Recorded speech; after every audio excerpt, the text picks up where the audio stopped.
I'm so happy to have you here today. Thank you so much to the team at STL Startup Week. Thank you for coming.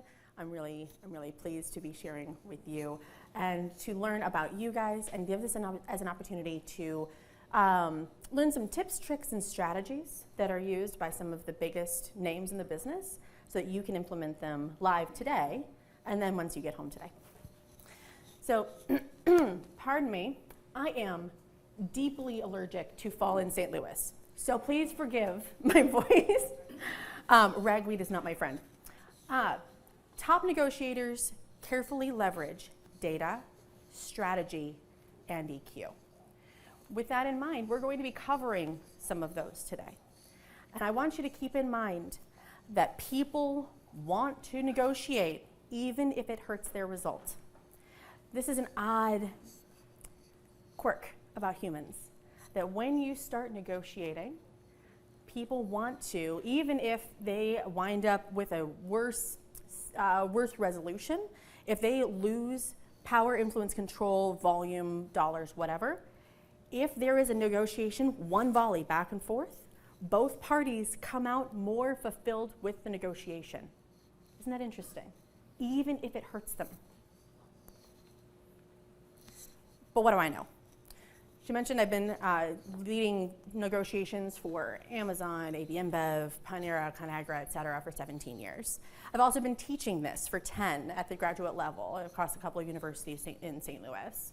And then, of course, I can make it out of Target with both of my toddlers without an extra toy, sometimes. I also have certificates in AI, Agile. I have my MBA, my PMP, yada, yada, yada. But today, we're going to be walking through tips, tricks, and strategies. We're going to have a pre-game Q&A. So once you learn all this stuff, you can say, wait a minute, what was that?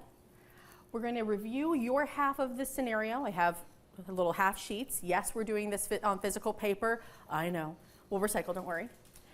We'll have a real-time scenario negotiation. So we're going to do it in about 20 minutes. You're going to have an opportunity to negotiate live with another counterpart in the room. And then we're going to review both halves of the scenario and do a post-mortem. In reality, you never have an opportunity to learn what the counterparty had in mind, what they were negotiating with, what the lost opportunity, what the opportunity cost was, and what that gap could have been closed.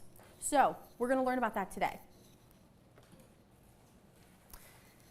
There are a lot of different ways to look at negotiation. And one way is to consider it as a mountain. We're going to have 3 stops that we're going to talk about today. We have the bench at the bottom of the mountain, we have an intermediate base camp, and then we have the summit. There are, of course, going to be lots of other places that you can stop off. So if you have a negotiation that's between 2 of those stops, absolutely, by all means. But these are the big 3. That base, excuse me, I'm going to scoot out of the way. That base, these are all informed by complexity, trust, and durability and dependency of the relationship. The bench at the base camp is going to be the more transactional work. You're going to, maybe you sit, you chat for a few minutes, it's very transient, right? Think of this in negotiation terms as like a night market. You have the intermediate camp, which is going to be more concessions. You're going to have more of a relationship. You might have a longer-term partnership with them, but it's not necessarily going to be a long-term deal. This is an opportunity for trading. This is an opportunity for win-win. And I'll remind you, and I'll say this again later, I believe, but the win-win, love a win-win, but one party always wins more. Be that party. At the summit, it's partnership, it's relationship. Its success for both parties is paramount and key. Think of this as mergers and acquisitions. Think of this as a marriage, as negotiating with your kids. These longer-term relationships, this is what you should be considering. So when you're going through and negotiating, before you negotiate, in your planning, figure out, where are you within this mountain? Are you at the bench? Are you at the intermediate base camp? Or are you at the summit? And figure out what your tactics and strategies should be in order to properly navigate those discussions. I'm not going to sing the song. You can sing the song in your head, though. This is the bargaining zone. This is a visual look at where you're trying to negotiate from. Both parties are going to be coming from the seller standpoint is going to be trying to push the price. And in this case, we're talking about price specifically. And then you have on the buyer standpoint, they're going to be trying to push the price the opposite direction. You're going to have this BATNA, the best alternative to a negotiated agreement. Consider this your walkaway point. This is I don't have to do this. I can find this better or cheaper or what have you at this point, and it's no longer worth it for me to look at this to have this conversation, and you can walk away. In the meantime, you have your aspiration point, where you would love to be, right? But obviously, you're going to have some overlap, and it's unlike you're going to be able to hit your aspiration point. So this is your zone of likely agreement. You're trying to get within those two goalposts. And of course, you want to be as close to your aspiration point as possible, right?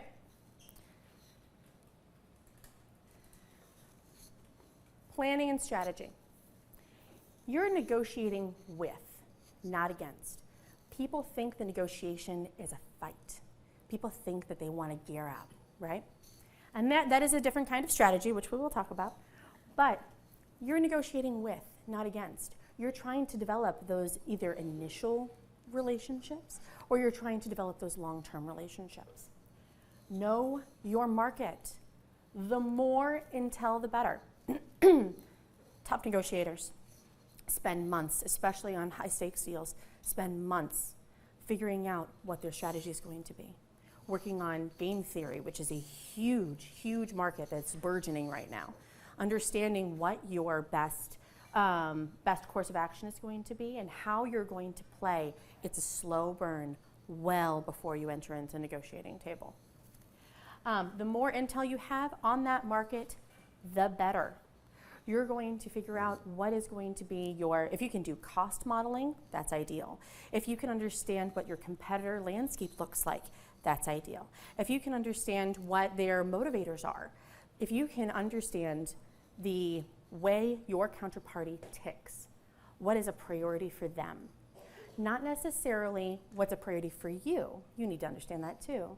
But understanding what is important to my counterparty that might not be important to me, and I can use that as a leverage point.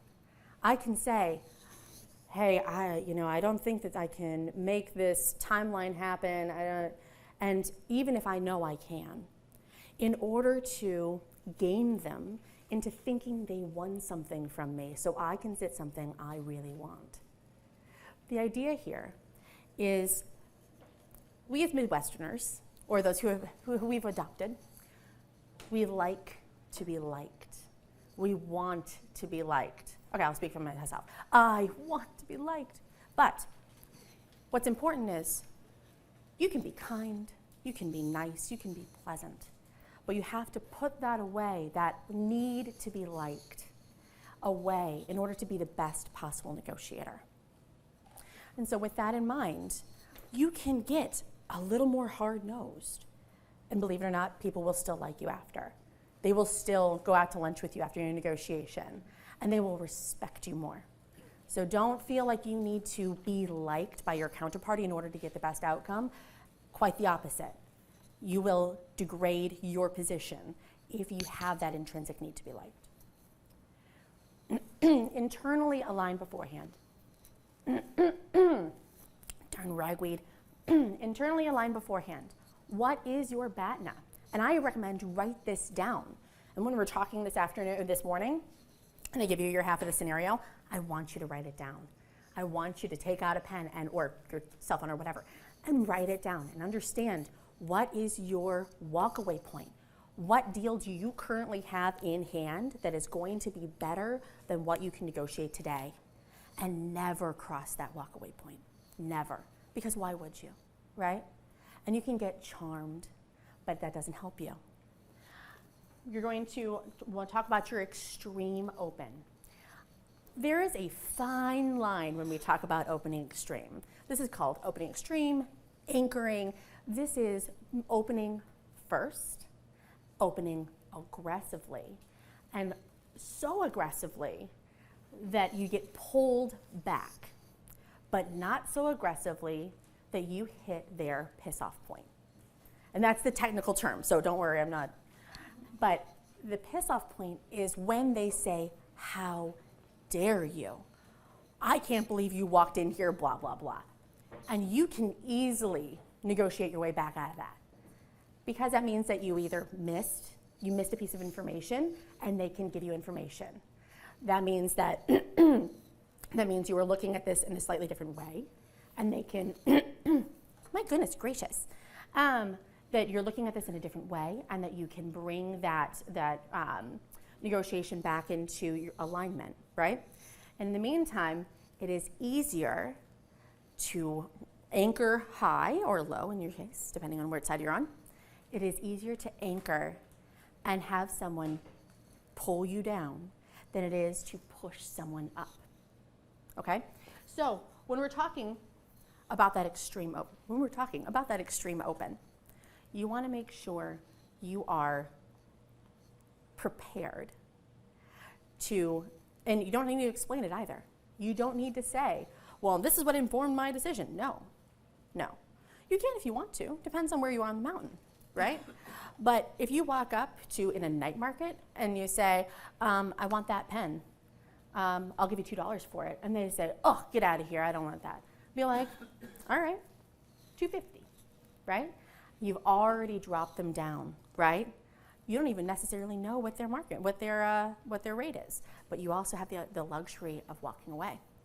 In a high stakes negotiation, high dollars, high tension, people, money, time is on the line, businesses, livelihoods are on the line. Opening extreme helps you because then you're able to have that extra gravity because you are established and because you've done all of this market research and planning, you know where you need to get to. And you're going to open extreme having no intention that they're going to agree to it. And if they did, you didn't open extreme enough, right? From there, what do you think their anticipated open is? And once you get more and more into this, and this head game, you start going, okay, what do I think their BATNA is? What do I think their open is going to be? What do I think their close is going to be? What do I think their priorities are? And you start really getting into the nitty-gritty. And understanding your counterparty can be so valuable here. I was chatting with somebody earlier. You can get a lot of information just at dinner the night before. You have somebody come in town, you're going to be negotiating with them in the morning. I'm seeing some nods. People know this. So you're having dinner with them the night before. Couple glasses of wine, you go play a round of golf, whatever you're going to do, right? You can start developing that relationship. But while you're developing that relationship, you're also developing knowledge about them and how they tick and how they think. And so they think you're just enjoying some free time with them, right? No. What you're also doing is you're developing your strategy. You are figuring out what tactics are going to work best. And then the next day, if you open extreme and you hit their piss-off point, they're not going to walk away because you have that initial seed of a relationship and you can bring that back. I'm not saying you have blackmail on them, but sometimes you do. So, and then what is their anticipated breaking point? Again, breaking point, piss off point, where are you going to be? Where do you think that you can't quite hit and go down just a tiny bit? Even in a win-win, someone wins more. We already talked about this. It is so key because most people, when they enter into negotiations, say, I want everybody to do well, and me too, right? I want my counterparty, especially on the buying side, I want my counterparty to continue to be able to do business successfully. I want them to be able to operate. I do not, however, want them to line their pockets with my money, right? Same on the inverse. Planned concessions. What are you willing to give up? And never, never give up something, offer something that you're not willing to give up. If you can't offer 60-day payment terms, don't even mention it. If you can't hit that price, don't even mention it. And so once you get into those planned concessions, understanding what levers you can pull and mixing and matching makes a huge difference. How are we doing on time? 47, cool. Let's see. There's the big three for these levers: price, volume, and financing. Again, terms. Myriad options exist here, and they're going to be very industry specific, situation specific, etc. Those relationships matter. If you, then we proposals. I love this tip. I love this one. If you give this to me for $25, then we'll order 10,000. Notice, I'm not pitching, right? This is a statement. And then they can come back and say, well, we can't do 25, but we can do 24. And then you're into a conversation. And then you keep using that same model. If we, then, if you, then we, if you, then we.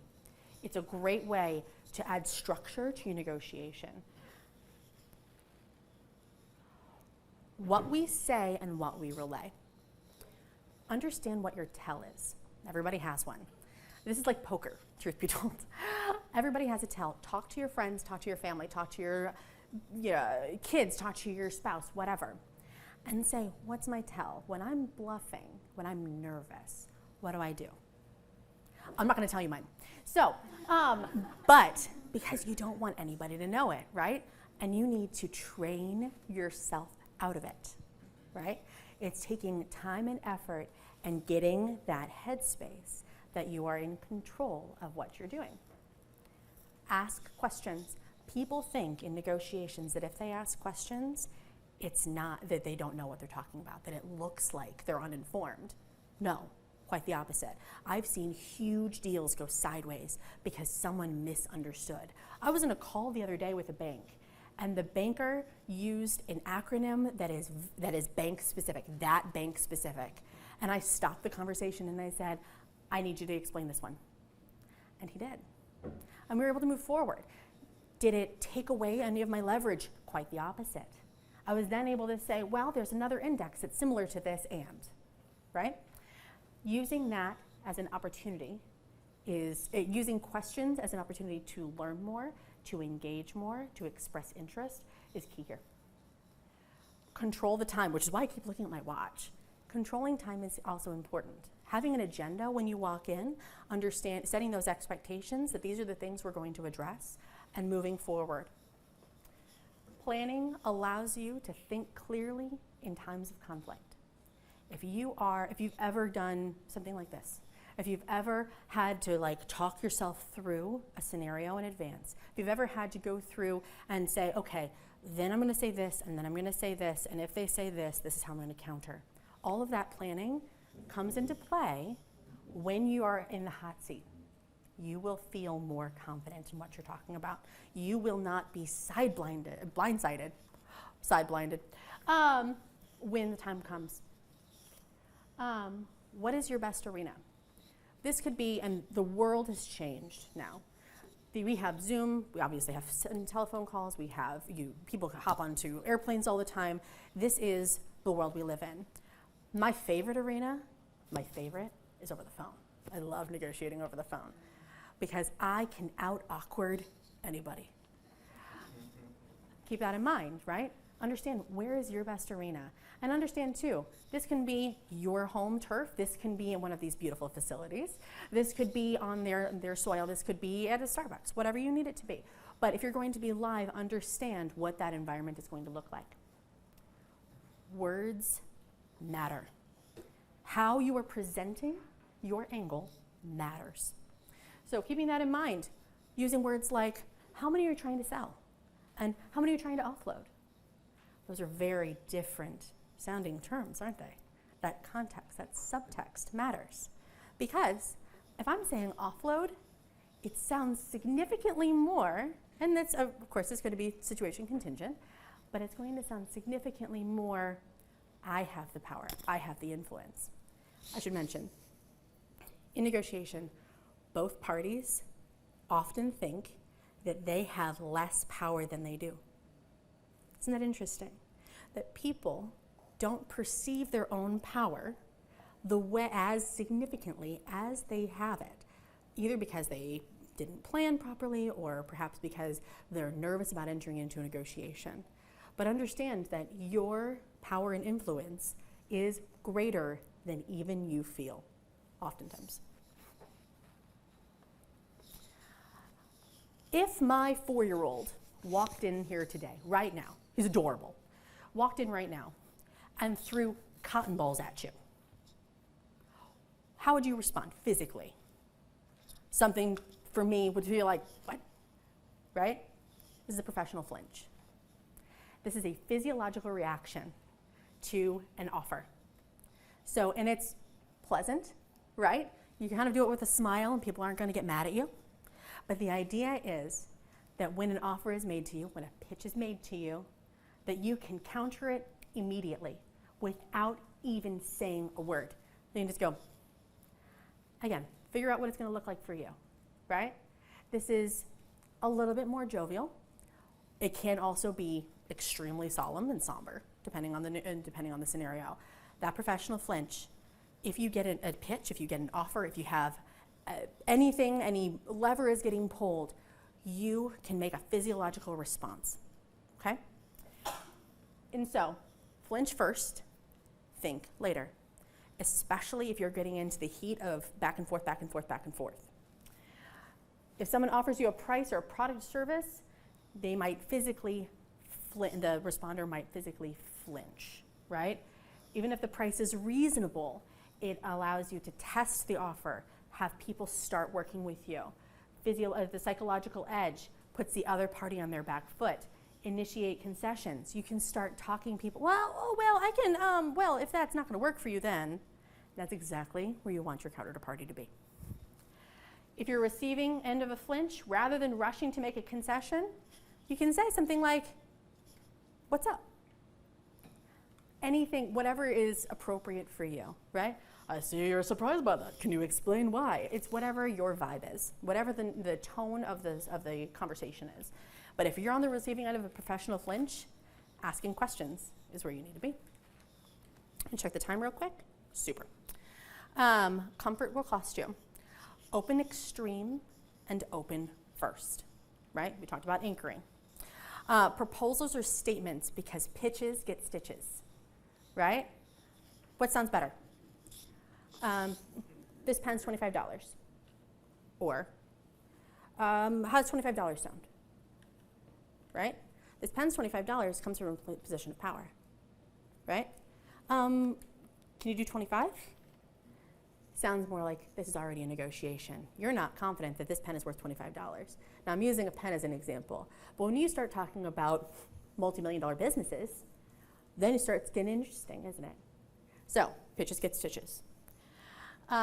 Silence and breath. Offer that silence. I mentioned that I can out-awkward anybody, right? It's because if I make a proposal, I wait and wait and wait. Because your counterparty doesn't know your offer yet. They're crunching numbers in their head. They're trying to figure out how to respond. They need a minute to get their head straight, to absorb and perceive and strategize on their own end so that they can respond.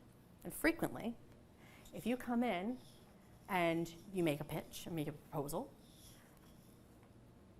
and it waits, and there's silence, people love filling silence, love it. And so they start going, well, if that's not going to work for you, then, I can come down to, and suddenly you got them where you want them, right? So if I'm proposing, I'm going to give it breath. Just going to give it breath. If it takes a long time, I might start being like a couple minutes. I might be like, what questions do you have? How can I help, right? And start trying to make that more collaborative.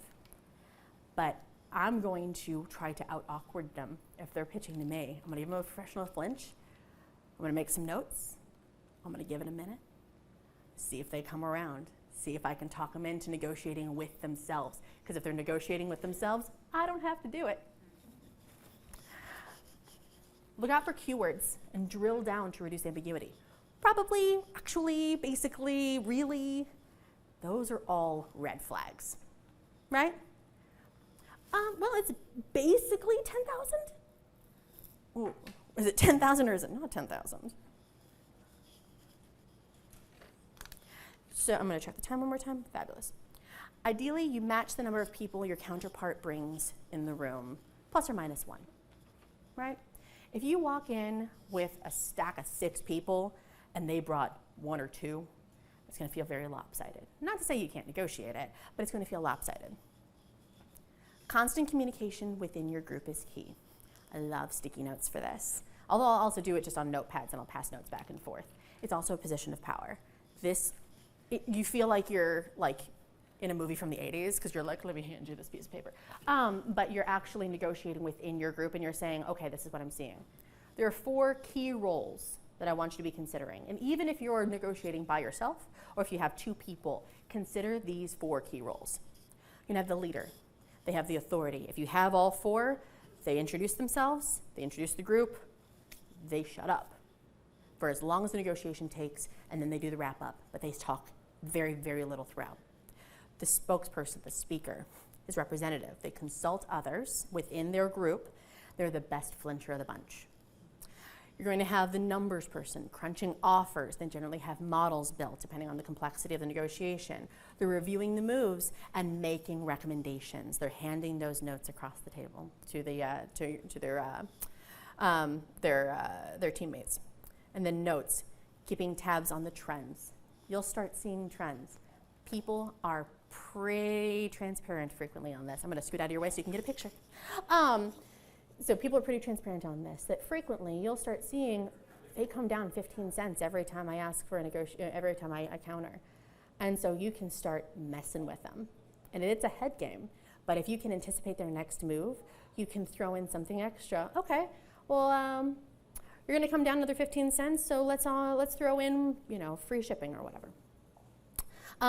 Keeping in mind that there are going to be a lot of nonverbal cues. Those tells that I was talking about earlier, those tells, they're going to be watching you for those too, but you can be watching them, right? So if you have somebody, and there's going to be one in the bunch, who's going to be showing exactly what everyone's thinking, and that note taker can notice what's going on and be like, okay, they're concerned about this, right? Use tactics, don't be used by them. I'm gonna check the time, cool. Don't be used by them. In an auction, you're gonna pit the 2 parties against one another before you even negotiate with them, right? Suddenly, you're not the bad guy. They're negotiating against each other and they're going to give you the best deal. It's that gambling mentality. It's who's going to be the winner, right? They're going to have that adrenaline. A challenge, you can ask why. Again, asking questions is a totally fair reason. It is a totally fair thing to do in a negotiation. Haste, if you give me this price, I'll get you a name on this order real quick, right? You can perceived haste. Increments, start negotiating only for a portion and then suddenly shoot up. So volume, timelines, whatever, and start making this, I can sweeten the pot with more of something that you want, or less, or whatever. And then suddenly you think you've negotiated whatever rate that is, you can reopen it because it's a completely different negotiation. Lost leaders are pretty straightforward. You can have a good deal made now, then I'm going to give you an opportunity later. Openness, so this is the vibe of the room. If you think that you can pull it off, and I do like this one a lot, and you can say towards the end, especially if you're getting into gridlock, be like, hey, listen, or if you went to golf with them the day before, or dinner, or whatever, you started developing that relationship in advance, you can say, hey, listen, we can make this deal. We can make this work. This is where we need you to be, right? It's an F you, then we, in a very informal, candid way. Preemptive strike, I love this. If you know that they're going to reference, the freight these days is so expensive, so we need to increase it. Or, oh my gosh, inflation, right? You can start off, but as you're doing your initial proposal, when you're anchoring high, or when you're anchoring extreme, you can say, I recognize that inflation is high. I recognize that the auto workers are on strike. I recognize whatever. At which point, later on, you've already addressed their concern. And so when they mention, well, the auto workers are on strike, you could be like, yeah, we talked about this. I recognize that. It takes the wind out of their sails. Ruffling feathers. I've seen this a fair bit. Challenge seating patterns, stand up, walk around, get them uncomfortable in their space, because again, you're trying to put them on their heels. I also very frequently will see people stand up, put their hands on the table, and start like growling across the table, especially when things get heated or when things are high stakes. At which point, I get calm, because I'm the grown-up in the room. I'm the professional. We're like, you want to grab a seat? And truth be told, does it piss them off? Absolutely.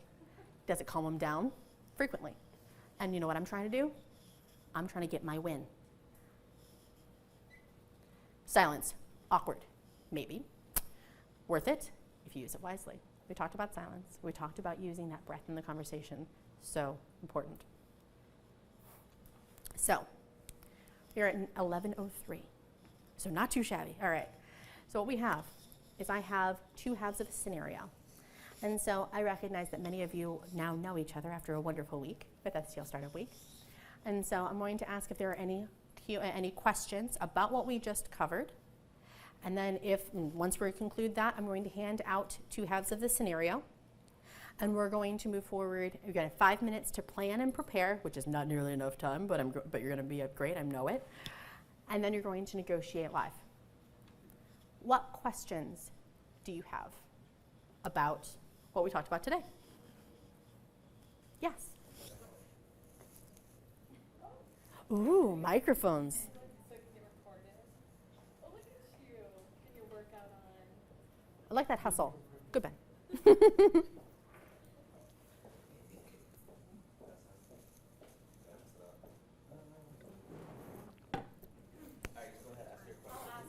Yeah. What do you do when you get a counterfeit yes? So in my world, as a marketing company, I will get them on a call, like a discovery call. Mm-hmm.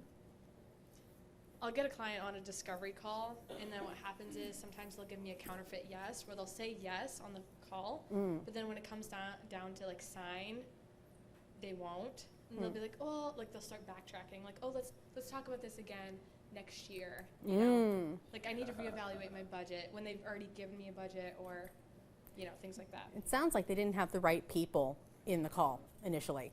They're not going to have the authority to make those. I'm just going to project if that's okay. They're not going to have the authority to make those decisions, which means that when you're on that initial discovery call, in advance of that discovery call, say, I will make whatever time works for you, but we need to make sure that we have the right parties on the call at that time so we can make the best decisions day of. Yep. Because if you're coming back, you're renegotiating, you're talking with the wrong people. Yep, I think you're right. Yeah, do you have a question? Yeah. Thank you, Stephanie. Yeah. Oh, that's fine. You're all set back. Actually, I have a negotiation later today. Ooh, okay. But Gear up. the challenge is, I know this person professionally and personally, Awesome. good and bad. Good and bad. We used to work together. Now I'm selling, and he's and they're the buyer, right? Love that. But they're not the person that's going to make the decision, right? So you talked about something like that in there, where you just talked about it with the lady over here. I know they're not the right person to make the decision. Okay. Every other conversation I've had, I know that for a fact. Okay. So tactics, time, I'm really bad on time. Okay. I need to learn to just cut. When 30 minutes is up, just cut. What are your thoughts on that? Okay. Because it's literally 30 to 45 minutes. It's lunch. That's it. Awesome. A couple thoughts on that. Number one, set time goals for yourself. If you have an Apple Watch or if you have a phone or whatever, set timers and just have it buzz so you can keep yourself on track. It's keeping that planning in place. Negotiations, especially when you're talking with a friend, you're going to be doing a lot of catch up. You're going to have a total of about 2 minutes to actually do that negotiation, right? And remember, you're not negotiating against him, you're negotiating with him, and he is now your ally. He's going to be your voice piece inside the office, right? So with the person who's actually going to be negotiating, he's going to be doing your pre-negotiation. If you feel comfortable, you can say, listen, this is where I'm going to open. This is where you're going to get to. And this is where we're going to land. And this is where I have to land in order to make this deal work. Make sure it's not actually your BATNA, because that would be heartbreaking. And tell him, I don't want to go back and forth with you. You know me. But this is where I want to be. And if you have those moves planned out, and if you have that relationship with them, it's going to play. And he's going to be able to go back and be like, listen, we got to do this business with this guy because I know him. He's great. He's going to give us this best deal. I bet I can get him down to whatever the deal is that you already negotiated with him, right? Or have him do that first benchmark and then have the boss be like, no, get him more. Put him to the screws, right? And then have him come back and be like, okay, no, we can do the deal that we already negotiated. But have those moves planned and have him be your ally on the inside. It's going to be amazing. I want you to follow up with me. I want you to find me on LinkedIn. I want you to follow up with me. I'll be like, I nailed this. I am super excited about that. I am thrilled. Here, I'm going to back that up. I want everybody to take out your cell phones. Here's a little QR code. You're going to get a commission on that. Build that into it. Yes, absolutely. Yeah, that goes without saying. What other questions can I answer? Yes.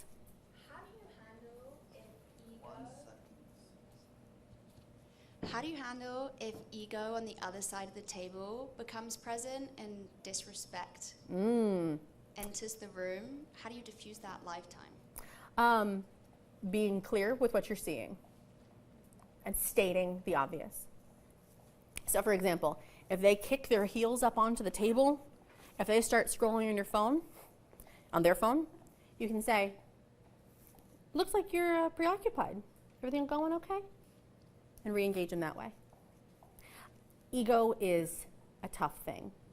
Having the confidence in a negotiation to counteract it with openness, with candor, with professionalism makes all the difference, in my experience.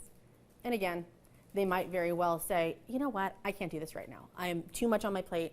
We'll talk later. And that means that the negotiation wasn't going to go well anyway. Get out of the room. Stop wasting your time. Find another time. Does that help? Yeah. Good. Any other questions? I'll take one more. Yeah.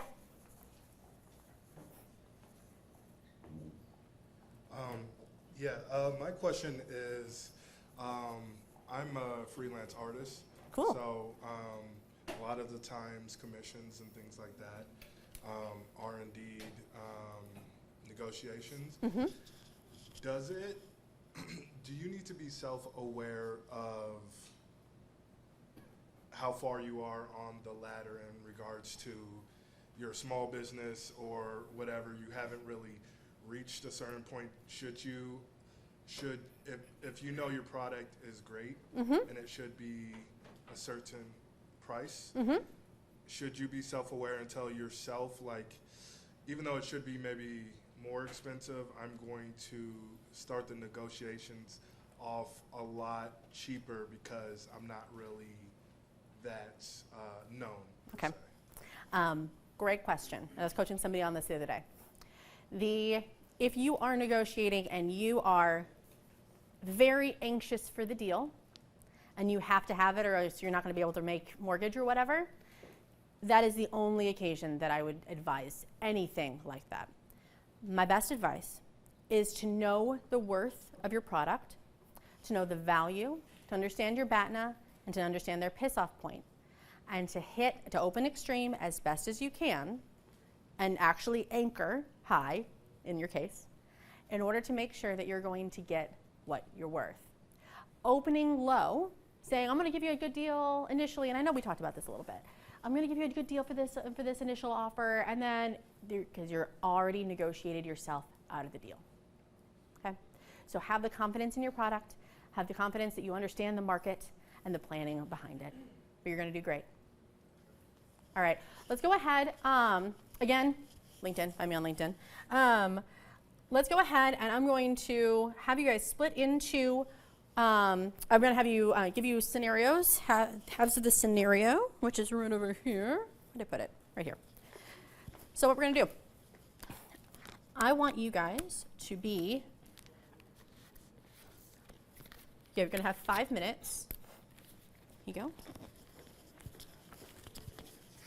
Here you go.